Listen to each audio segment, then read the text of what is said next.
ఆశనా? నేను నీకు ఫోన్ చేశాను, లైన్ దొరకలేదు. అవును, మన ప్రీతి గర్భవతి అయింది. నిజంగా? ఆ సూచనలు చూస్తే నాకు తెలియదా? కృష్ణ టైల్స్ మార్బుల్స్ ఆర్డర్ ఇవ్వడానికి రాజస్థాన్ వెళ్ళాడు.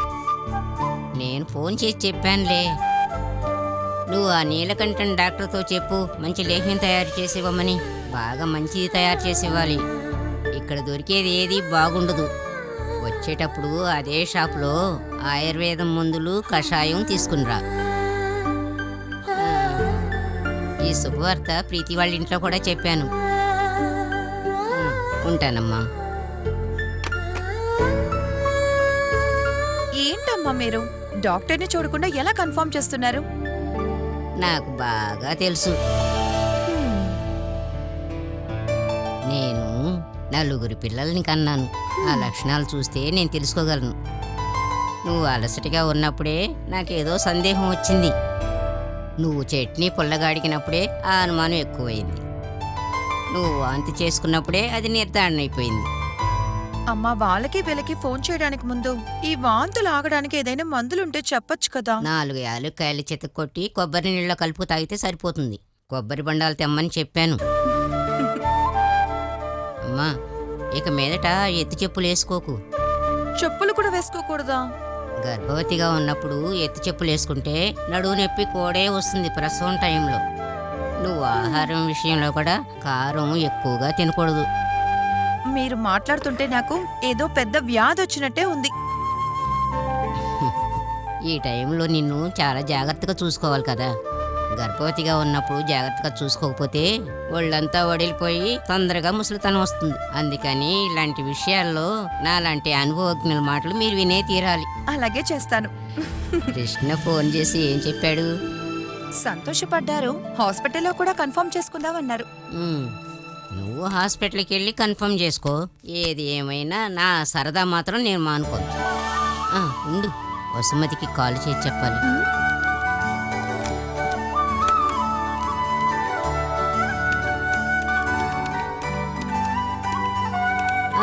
వసుమతి, నేను మహేశ్వరిని మాట్లాడుతున్నాను. ఉమ్మా చెప్పిందా? నువ్వు ఒకసారి ఇక్కడికి వచ్చి వెళ్ళు. నా బిడ్డకు మీ అందరి ఆశీర్వాదం కావాలి.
ఏంటండి ఇంత లేట్ అయింది?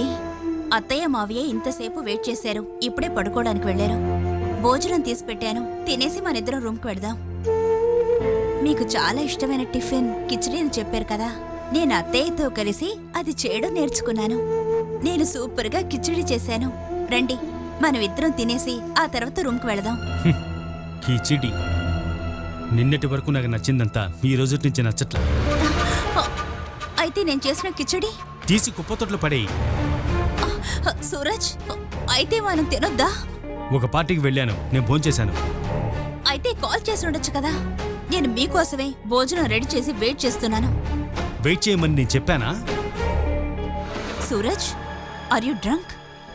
లేదు. Don't lie. అబద్ధం చెప్తే ఏం చేస్తావు చెప్పు. అబద్ధం చెప్తే ఏ దండను విధించాలి దాన్ని డిసైడ్ చెయ్యి. ఆ తర్వాత దాన్ని అమలు పరచు. ఏంటి సూరజ్ ఇదంతా? పొద్దున్నుంచి ఒక సంతోషమైన విషయం చెప్పాలని కాల్ చేస్తున్నాను, లైన్ దొరకలేదు.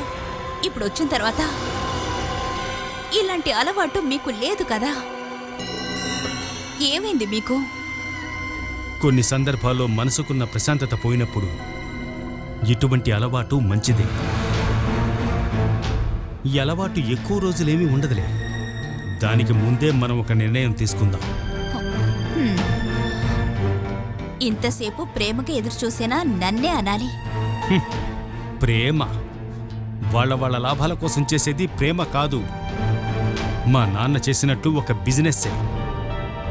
మానసిక సంతృప్తి కోసమో లేక శారీరక సంతృప్తి కోసమో చేసేది ప్రేమ కాదు.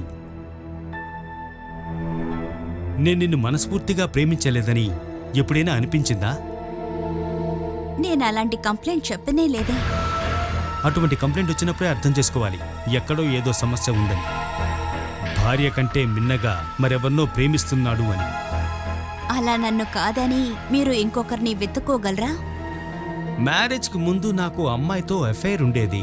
అది ఇప్పుడు కూడా ఉందని నీకు తెలిస్తే ఎలా ఉంటుంది నీ రియాక్షన్? మిమ్మల్ని కొద్ది రోజుల్లోనే ఎక్కువగా అర్థం చేసుకోవడం వల్ల అటువంటి అమ్మాయి మీ లైఫ్లో లేదని నాకు బాగా తెలుసు. ఓకే, కానీ నీకటువంటి ఒక రిలేషన్ ఉందని నాకు తెలిస్తే?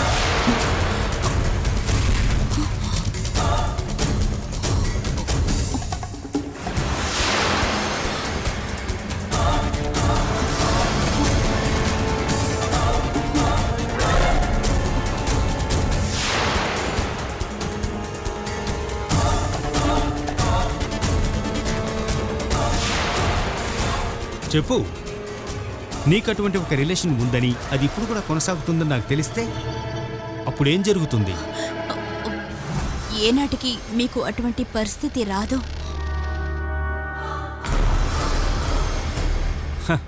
నాకు అది తెలిసిపోయిందంటే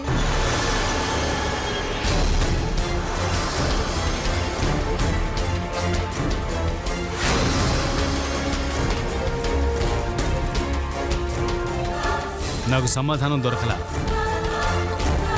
అటువంటప్పుడు వదిలిపెట్టకూడదు, చంపేయాలి.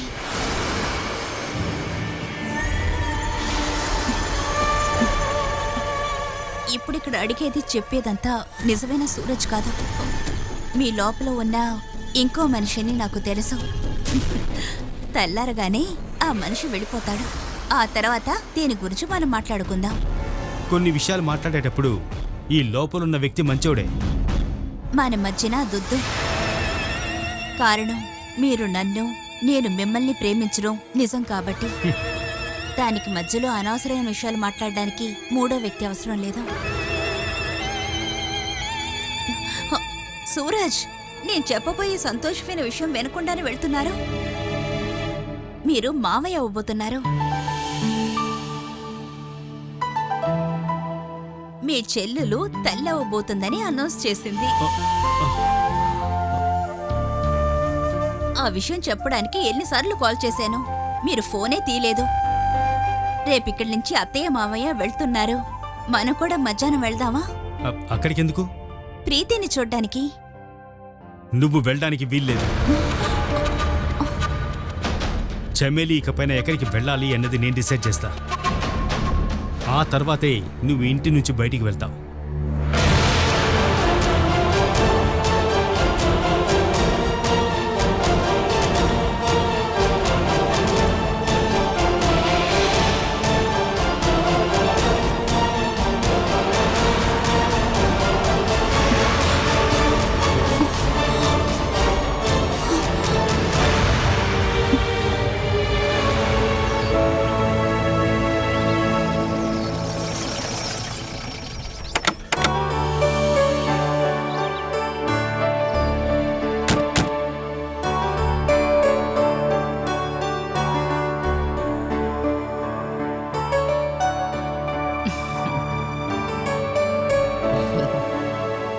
శుభవార్త చెప్పడానికి ముందుగా పిలిచింది మిమ్మల్నే.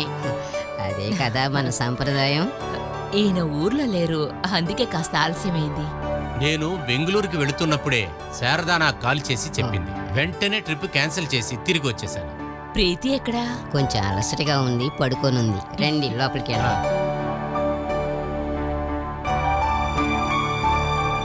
కూర్చోండి. తాత అవ్వబోతున్నామన్న సంతోషం మీ ముఖంలో బాగా తెలుస్తుంది. అది చెప్పాలా ఏంటి? బిజినెస్ పని మీద ఎక్కడికి వెళ్ళినా సరే ఆకాశం విరిగి కింద పడినా తిరిగే రారు. ఈ విషయం తెలిసిన వెంటనే తిరిగి వచ్చేశారు. ఓహో. ఇదే కదమ్మా మన జీవితంలో పెద్ద సంతోషం. దీనికోసం కూడా టైం స్పెండ్ చేయకపోతే ఇంకేముందమ్మా. ఓ, అలా కూడా అనిపిస్తుందా మీకు? పోనీలేండి.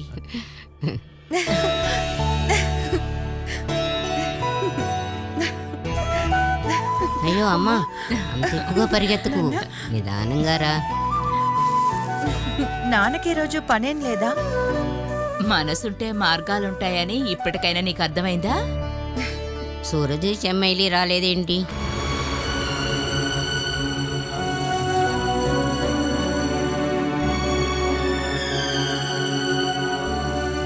ఇక్కడొకళ్ళు సూరజ్ అని కలవరిస్తూనే ఉంటారు. ఈ విషయం మీకు చెప్పేటప్పుడు సూరజే ముందుగా పరిగెత్తుకుంటూ వస్తాడనుకున్నాం. సూరజ్ చెమ్మేలి కూడా వాళ్ళ ఇంటికి వెళ్లారు. 2 రోజుల తర్వాతే వస్తారు.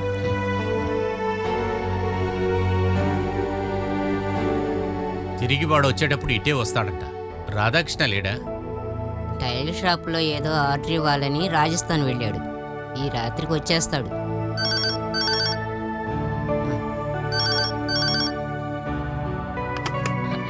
నువ్వు రామ్మా, నీతో కొంచెం మాట్లాడాలి. బాబు, పద. నువ్వా? ఆ. ప్రీతి వాళ్ళ అమ్మా నాన్న వచ్చారు. కృష్ణ మాట్లాడుతున్నాడు. బాబు, మీ మామయ్య గారు ఇక్కడే ఉన్నారు, ఇస్తాను ఉండు. హలో, ఇప్పుడే వచ్చాం మేము. నీకు ఎన్నిసార్లు కాల్ చేశాను, ఒక్కసారి ఫోన్ తీస్తే ఏంటి? మొబైల్ ఫోన్లో రేడియేషన్ అంట, అందులో అస్సలు మాట్లాడకూడదు అని అమ్మ చెప్పేశారు. ల్యాండ్ లైన్ కి చేసినా ఎంగేజ్గా ఉంది. అదేంటంటే మొదటిసారి వాంతి తీసుకున్నప్పటి నుంచి అమ్మ ప్రపంచంలో ఉన్న అందరికీ ఫోన్ చేసి విషయం చెప్తోంది. నువ్వు డాక్టర్ దగ్గరికి వెళ్ళావా? ఉహుం. మరి ఎలా కన్ఫర్మ్ చేశావు? ఆ అయితే ఏ విశేషం లేదా? సూచనలన్నీ చూసి అమ్మే చెప్పేసింది. ఇప్పుడు నాకు మాత్రమే అనుమానం ఉంది. ఇందులో అనుమానం ఏం లేదులే, ఇది అదే. అమ్మ, సూరజ్ అన్నయ్యతో చెప్పావా? అందుకు వాడు ఇంట్లో ఉండాలి కదా. తెల్లారగానే వెళ్ళిపోతున్నాడు. పొద్దుపోయిన తర్వాతే తిరిగొస్తున్నాడు. వాళ్ళిద్దరి మధ్య ఏదో గొడవ జరుగుతోంది. చెమ్మీలితో కూడా మాట్లాడటం లేదు వాడు. పెళ్ళైన కొత్తలో వాళ్ళిద్దరూ ఎంతో సంతోషంగా ఉండడం చూసి నేను చాలా సంతోషించాను. కానీ ఇంత త్వరగా మారిపోతుందనుకోలేదు. ఒక్కసారి నువ్వు తనతో మాట్లాడొచ్చుగా. కాల్ చేస్తే ఫోన్ అటెండ్ చేయట్లేదు. సూరజ్ అన్నయ్య 2-3 మాటలు మాట్లాడి ఫోన్ కట్ చేస్తున్నాడు. వాడి గురించి తలుచుకుంటుంటే నాకు చాలా భయం వేస్తుంది. విషయం ఏంటని మీరు సూరజ్ అన్నయ్యతో అడగలేదా? నేనెప్పుడైనా మాట్లాడదామని వెళ్తే వాడక్కడి నుండి వెళ్ళిపోతాడు. తండ్రి కొడుకులిద్దరూ మాట్లాడుకొని ఎంతో కాలమైంది. నాన్నగారేమీ అనలేదా అమ్మా? ఇదంతా చెమేలి తప్పని నానంటున్నారు. అలాంటి పొగరబోతు అమ్మాయికి డివోర్స్ నోటీస్ పంపించాలనే మీ నానంటున్నారు. దాంతో మొత్తం అయిపోతుందా? సమస్యని పెద్ద చేయకుండా దాన్ని పరిష్కరించడానికే కదా చూడాలి. మీరే అన్నయ్యతో మాట్లాడాలమ్మా. లేకపోతే ఒకరోజు నేను అక్కడికి వస్తాను. ఇద్దరితోనూ మాట్లాడి అసలు ఏం జరుగుతుందో తెలుసుకుంటాను. ఒక్క క్షణంలో డివోర్స్ చేయడం ఈజీ. అందులో నష్టం కలిగేది సూరజ్ అన్నయ్యకి మాత్రమే. కొన్నిసార్లు నాకు అనిపిస్తూ ఉంటుంది, మన సూరజ్ ఆ బాలని చేసుకుంటే ఎంతో సంతోషంగా ఉండేవాడని. అయిపోయిన దాని గురించి ఎందుకమ్మా మాట్లాడటం? సూరజ్ అన్నయ్యకి చమేలికి మధ్యలో చిన్న ప్రాబ్లమే ఏదైనా అయ్యుంటుంది. మనం అందులో ఏవి అడగకుండా ఉంటే అది పెద్దదవుతుంది. ఒకరికొకరు దూరం అయిపోతారు. ఆర్కే రానివ్వండి, మేమిద్దరం కలిసి అక్కడికొస్తాం. ఉమ్. అమ్మా, మీరేమీ బాధపడద్దు, అంతా మంచి జరుగుతుంది. ఇది విన్న దగ్గర నుండి కృష్ణ సంతోషానికి అంతులేదు. తీసుకోండి. ఈరోజు ఇప్పటికే 3 సార్లు ఫోన్ చేశాడు.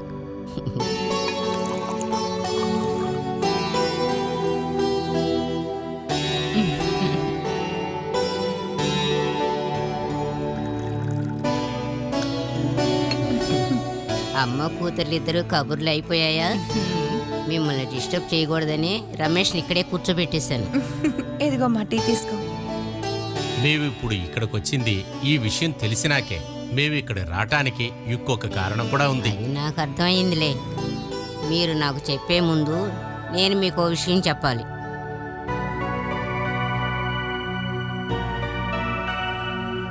ప్రీతిని కొన్నాళ్ళు మీతో పాటు తీసుకెళ్లాలనేగా మీరు వచ్చారు. అది జరగదు.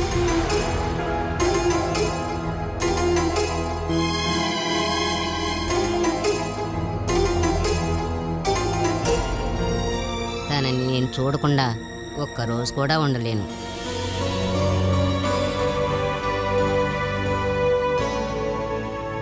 మీరే కదా నాకు ఇచ్చేసింది. మళ్ళీ ఎందుకు మీతో తీసుకెళ్తానంటున్నారు? ఇలా చూడండి వదిన గారు, మీరు నా కూతుర్ని ఇంతగా ప్రేమిస్తున్నందుకు నాకు నిజంగా సంతోషంగా ఉంది. ఎక్కువ రోజులు అక్కర్లేదు, 2 రోజులకు మాత్రం తనని అక్కడికి పంపించండి. 2 రోజులు కాదు, 2 గంటలు కూడా తనను వదిలిపెట్టి ఉండటం నాకు చాలా కష్టం. అందుకని ఈ విషయం తప్ప మరి ఇంకేదైనా మాట్లాడండి. అదేంటి మహేశ్వరి గారు, 2 రోజులు ప్రీతిని మాతో పంపించమని అనే కదా నేను అడిగాను. తనకి తల్లిదండ్రులమే కదా మేము. ఇక్కడి నుంచి ఎలా తీసుకెళ్తున్నానో అలాగే తీసుకొచ్చి వదిలేస్తాను. నాకు ఇక్కడ ఉన్న ఒకే ఒక తోడు తనే. మీరెన్నైనా చెప్పండి, నేను తనని ఎక్కడికి పంపించను. వెళ్ళాలా వద్దా అని ప్రీతియే కదా డిసైడ్ చేయాలి. తనని చెప్పనేంటి?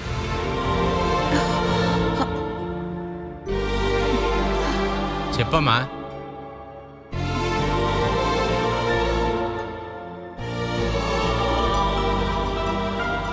నన్ను ఎంతలా ప్రేమిస్తున్న అమ్మను వదిలేసి నన్ను ఎలా రమ్మంటారు?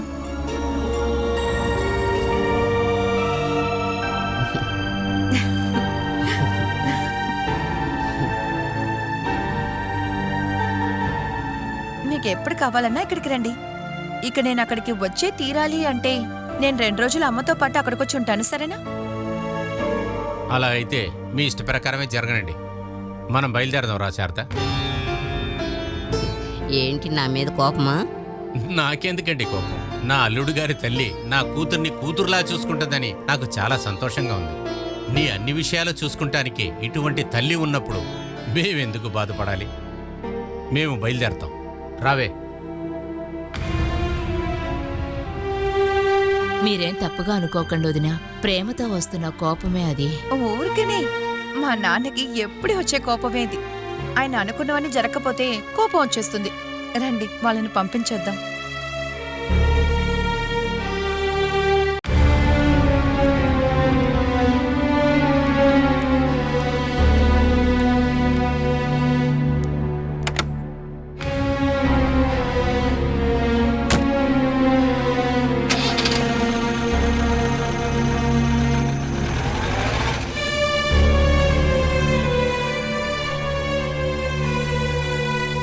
మళ్ళీ ఇంకో రోజు వస్తానులే. శారదా, కృష్ణ వచ్చిన తర్వాత వీళ్ళిద్దరూ కలిసి వస్తారులే. ఉమ్. నేను మీ వారిని ఏదో ఆట పట్టిద్దామని అలా చెప్పాను. అయితే మిగతా వాళ్ళ ముందు ఊరికే చూపించిన డ్రామా నాది. అది వీళ్ళు వెళ్ళిన తర్వాత చూపిస్తానులే.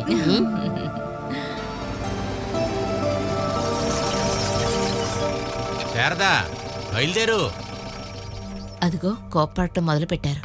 ప్రెషర్ ఎక్కువ అవ్వకముందే నువ్వు వెళ్ళు. నీ కూతురి గురించి నువ్వేం దిగులు పడకు. తనకి ఏ కొరత లేకుండా నేను చూసుకుంటాను. ఏదేమైనా ప్రసవించడానికి అక్కడికే వస్తుంది. అది తర్వాత ఆలోచిద్దాం. ఏంటి? అవును, మరి దాని గురించి ఆలోచించడానికి చాలా టైం ఉందిగా. శారదా, ఆ, వెళ్ళొస్తాను. వస్తాను వదినా.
ఆ,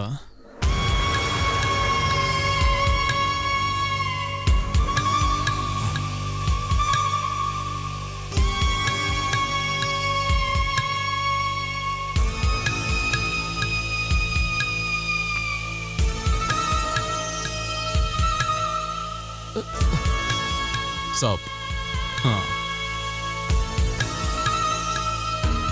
तुम्हारा शूज देखो